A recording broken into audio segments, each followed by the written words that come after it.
Hello everyone, কেমন আছো তোমরা সবাই? আশা করছি অনেক অনেক অনেক ভালো আছো, আর আমিও খুব ভালো আছি। তো চলো আজকে সকালে ব্রেকফাস্টে কি বানালাম সেটাই তোমাদের সাথে শেয়ার করব। আজকে বানাবো হচ্ছে পোহা।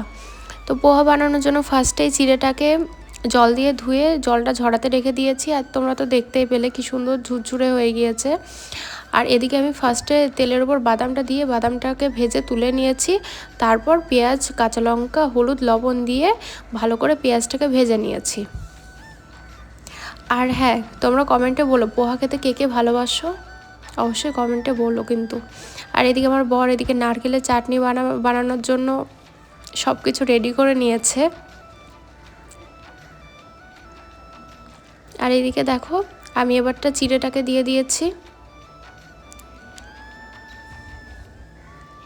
চিড়েটাকে দেওয়ার পর ভালো করে নাড়িয়ে চাড়িয়ে মিক্সড করে নিয়েছি।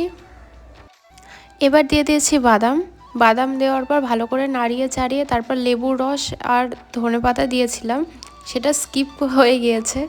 তো দেখো ফাইনালি রেডি হয়ে গিয়েছে, এবার বসে পড়েছি খেতে। তো কেমন হয়েছে সেটাই তোমাদের সাথে শেয়ার করছি। ভালোই হয়েছে।